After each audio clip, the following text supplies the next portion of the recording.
And my name is Erno Hermans. I'm a principal investigator at the Donners Institute in Nijmegen. And in Nijmegen we're leading the development of the wearable devices and the integration of wearable device data with smartphone data, which will be collected in real life from our research participants.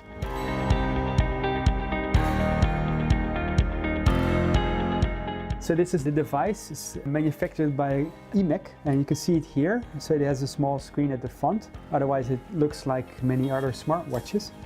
But it does some very special things because it measures certain aspects of your physiological stress responses, and it can do so for 24 hours a day.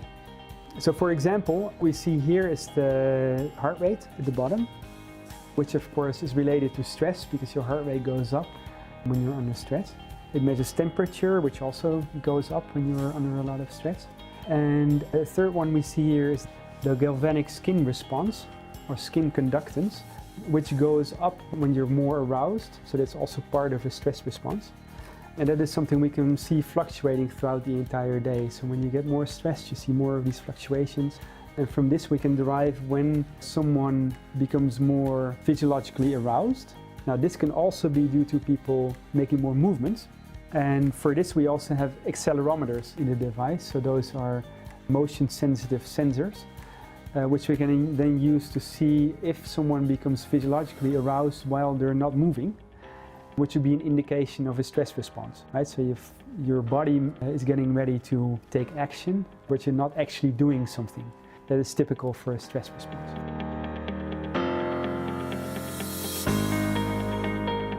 Yeah, so that we can detect when someone would be running or exercising, and then we can correct and see when someone gets a similar type of physiological response in the absence of movement.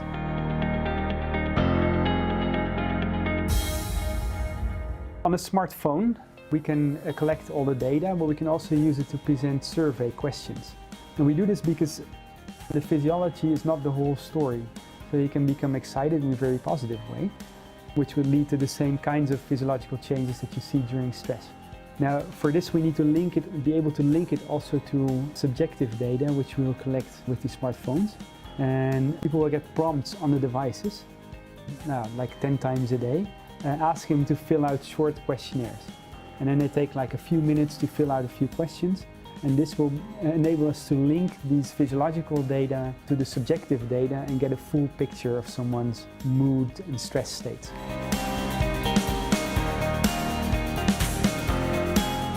At first, the questions will cover mood states. So we just want to know how you feel at this moment. How happy are you? How sad are you? How depressed are you? Those types of questions.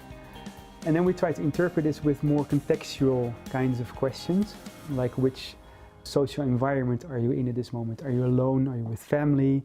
Are you with friends? Are you with virtual friends, maybe online? In addition to this, we'd also like to know how you look back at the past period, like the past few hours, which we can then link to the physiological data that we have. And we also ask you to look forward to the next 2 hours. Are you looking forward? Are you excited about doing something? Are you anticipating something? This gives us a full picture of the context in which we measure the physiological changes.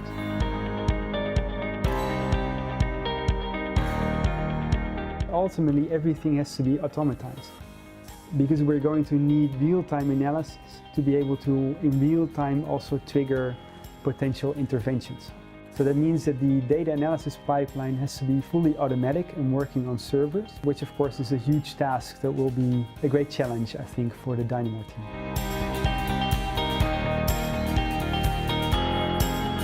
An example could be that you get into a fight with your boss, for instance, and you start ruminating about this. You get physiologically aroused, you don't know what to do.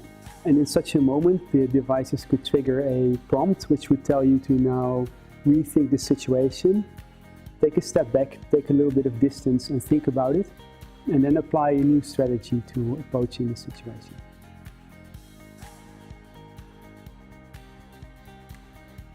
But of course, it could be the wrong moment to do it, so they can also postpone it and do it later. It would still be an intervention that's really targeted at the moment, trying to change what they're doing at that very moment.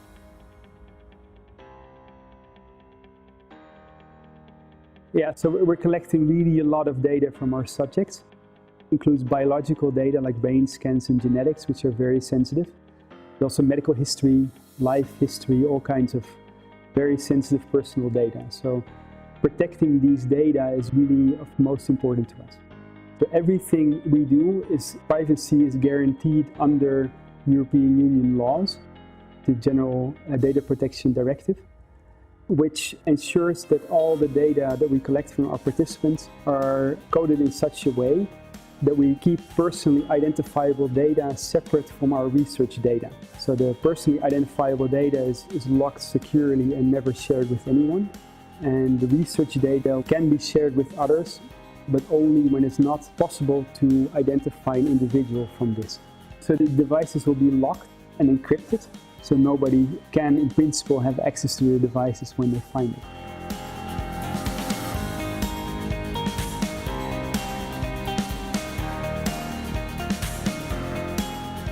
The mHealth device stands for mobile health device. So that means that it's a very general term for using mobile devices to improve health.